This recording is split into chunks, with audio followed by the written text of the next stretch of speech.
I want you to think about the last time you saw your hero. Mine was my father, David. He was my rock, my confidant, and the only person who truly understood the price of duty. When the doctors told me his time was limited, I made the only choice a daughter could make. I walked away from the biggest career opportunity of my life, a partnership in a prestigious legal firm, to be by his side. I gave up everything for his final months.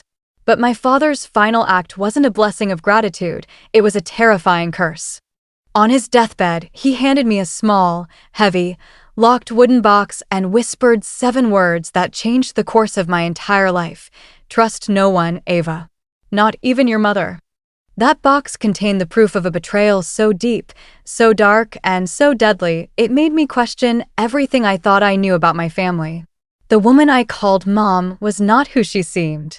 Before I reveal the shocking secret hidden inside that box and the dark role my mother, Margaret, played in a life-or-death conspiracy, let me know, what is the deepest family secret you've ever kept? Share it, anonymously of course, in the comments below. And if you believe that the truth is always worth fighting for, no matter how painful it is, please hit that subscribe button right now to join our community. You are about to witness the moment I became an investigator in my own home. My father, David, was a man of quiet integrity. He worked as a highly respected history professor, a man who loved structure and truth. My mother, Margaret, was his complete opposite, vibrant, emotionally expressive, and incredibly popular within our social circle. They seemed like the perfect couple. When David's terminal cancer diagnosis came, the world shrank to his bedside. The guilt I felt when I told my fiancé, Robert, that I was putting our wedding and my partnership on indefinite hold was immense, but the guilt of leaving my father was worse. Robert ultimately left. My mother barely seemed affected, managing the funeral arrangements with cool, detached efficiency that I now realize was pure distraction. The moment he gave me the box occurred 5 days before his death. Margaret was out of the room, taking a much-needed rest. David's eyes were clear, his grip unexpectedly strong. He pressed the heavy, intricately carved box into my hands. This key, he rasped, struggling for air, only fits this lock. The box is yours. Open it only after I'm gone, and only when you are completely alone. Promise me, Ava. Keep it from Margaret. She must never know you have it. I promised him, my voice choked with tears. He died that night.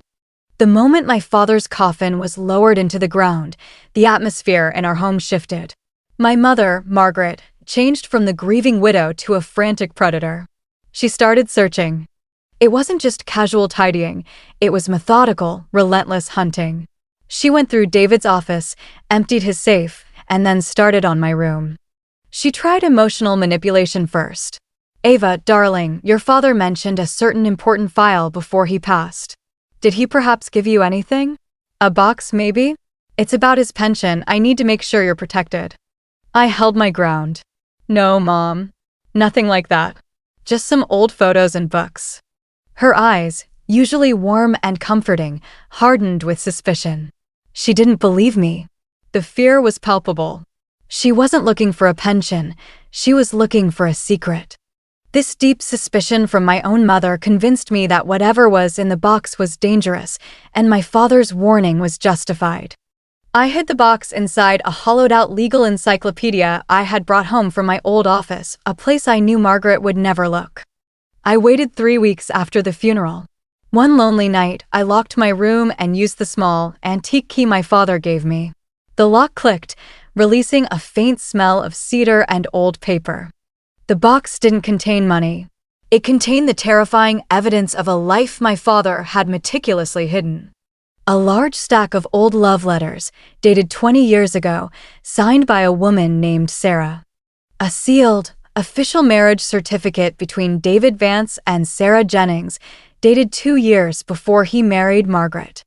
A detailed police accident report from 18 years ago regarding the fatal car crash of Sarah Jennings.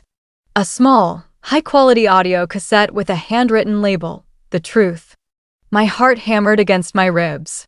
My mother wasn't his first wife. My father was a bigamist, or perhaps Sarah had died before he met Margaret. I focused on the accident report. Sarah Jennings's death was ruled accidental, a failure of her car's brake lines. But the location of the accident was chillingly familiar, the very road where my mother grew up. I needed to know the truth about Sarah. I bought an old cassette player and nervously pressed play on the audio tape labeled The Truth. The tape contained David's voice, weary and heartbroken, recorded just weeks before his death. If you are listening to this, Ava, I am gone, and I have failed. I spent the last 18 years trying to forgive myself.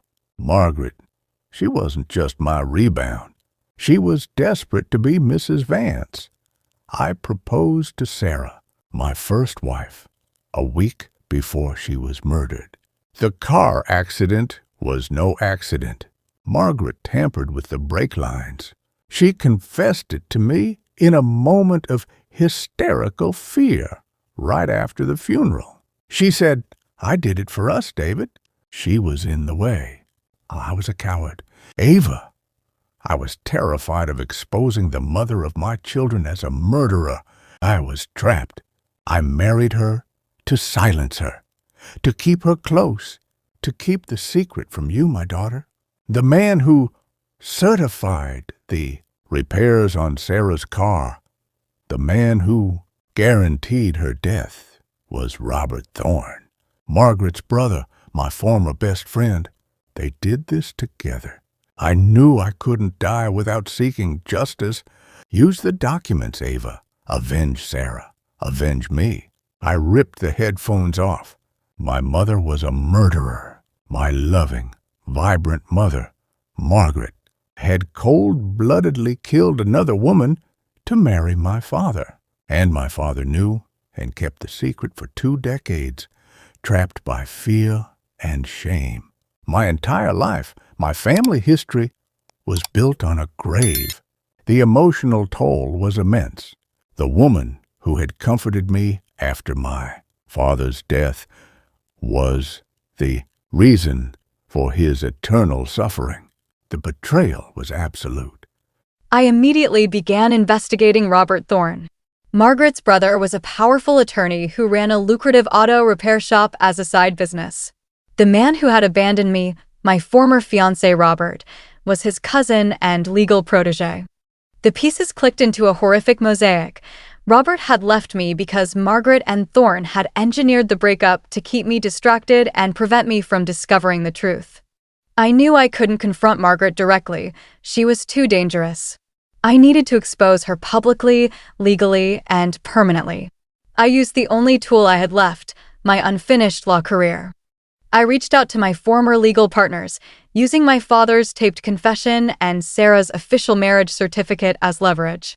I knew this was the ultimate betrayal of my mother, but it was the ultimate fulfillment of my father's last wish. The plan was simple, brutal, and public. Margaret was hosting a lavish memorial fundraiser in David's honor, a grand gesture to cement her image as the tragic, devoted widow. I arrived at the fundraiser early, wearing my sharpest suit. I handed the tape and the documents to the police detectives and my former partners, who were waiting discreetly. Margaret stood on the stage, addressing the crowd with a practiced, tearful smile. My dearest David was a man of integrity, a man who loved truth. "No," I screamed, my voice cutting through the silent room like a whip. "He loved truth, which is why he couldn't take your lie to the grave, Mom."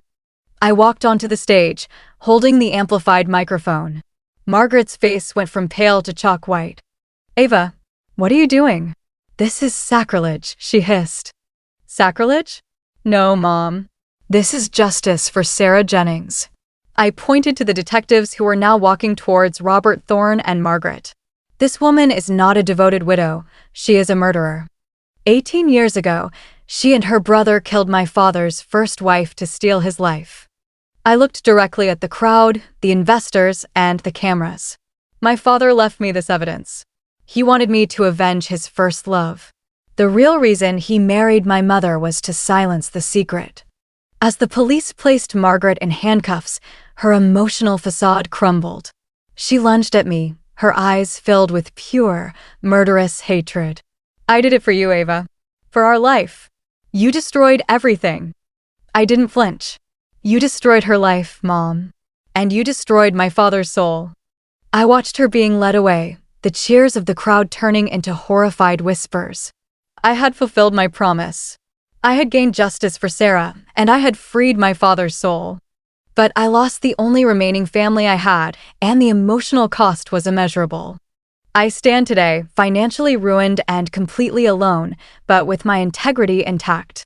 My father asked me to do the impossible, betray my mother to honor his truth. I ask you, the viewer, did I make the right choice? Was my mother's crime so terrible that I was right to expose her and shatter my entire family legacy? Comment below and let me know. And if you believe that sometimes betrayal is the only path to real justice, please like the video and share it with a friend who understands the meaning of fighting for the truth. Thank you for listening to my burden.